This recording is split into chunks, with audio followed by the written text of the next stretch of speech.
The crisis in Chicago public schools is coming to a boil. This week, CPS announced $85 million in new budget cuts. That means layoffs for 62 employees, including 17 teachers. The cuts come just as Illinois Governor Bruce Rauner pushes for a state takeover of CPS, and teachers threaten to strike. All of this in a bitter tug of war over how to fix the financially troubled school system.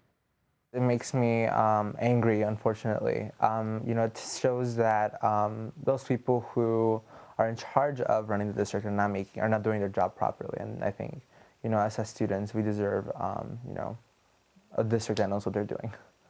Abelardo Rivera, a senior at Whitney Young Magnet High School, is among nearly 400,000 CPS students caught in the middle.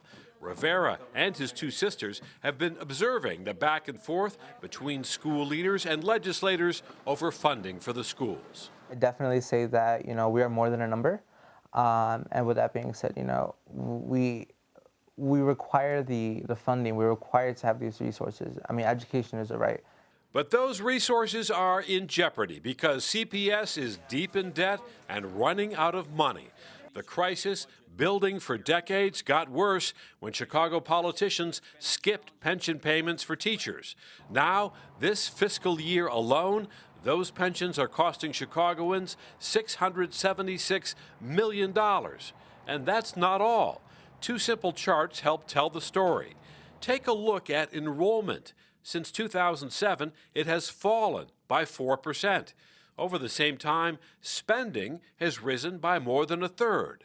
The money crunch is so dire that last month, CPS, already $6 billion in debt, had to borrow another $725 million from Wall Street just to keep the lights on. And because its credit is so bad, CPS had to pay a whopping interest rate, up to 8.5%.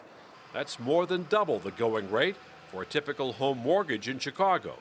And guess who will foot that bill? So CPS is paying an extraordinarily high rate of interest on this money that they're borrowing over the next roughly 30 years or so. So this is payments that taxpayers are going to be making. Bobby Otter at the Center for Tax and Budget Accountability says borrowing all that money is only a short-term fix. It just gets the district through the next couple of months. So in one way, it's good. We won't have school closing early, we shouldn't have schools closing early. We shouldn't see smaller or larger class sizes or gigantic firings mid-year.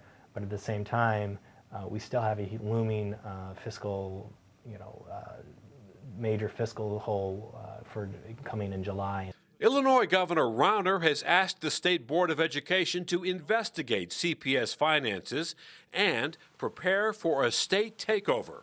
Rauner has denied allegations from City Hall insiders that he was trying to sabotage the CPS loan deal. I believe that's City Hall flailing and floundering and failing and looking to blame others for it.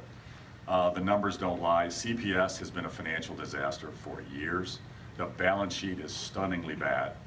And now they're looking at borrowing more money to cover operations. Borrowing to cover operations is basically taxing delayed. That is taxing delayed. And this is kicking the can. This is not solving the problem. Forrest Claypool, president of CPS, insists the governor has no legal authority over the Chicago school system. Well, the governor has come up with a number of novel legal theories, but I would just refer him back to the statute.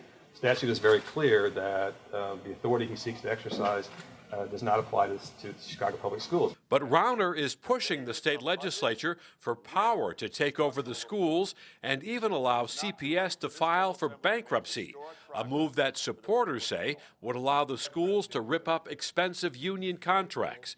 But some experts say bankruptcy could backfire. Bankruptcy is a risky move. It would bring a lot of questions.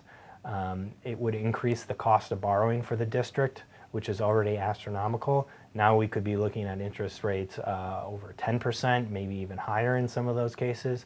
So it would be a bad deal for taxpayers. Mayor Rahm Emanuel and his school's chief are instead demanding a big change in the way Illinois sends tax money to school districts around the state. The state of Illinois discriminates against poor minority children, providing them a smaller amount of money than children in the rest of the state. And that's particularly true in Chicago, where we receive just 73 cents for every dollar the rest of the state receives on average, even though 86% of our kids are low income and 85% are either African American or Hispanic. Meanwhile, Abelardo Rivera and other CPS students, along with some parents and teachers, are protesting the latest round of budget cuts. It's definitely alarming and a bit worrying. I'm not going to be in CPS next year, but my sisters are going to be. I'm worried that because of the lack of funds, they might, increase the class sizes because they might have to be forced to make cuts. And just to complicate the crisis even more, CPS is demanding that teachers contribute more to their pensions. In response, the teachers union now says a strike is possible as early as April 1st.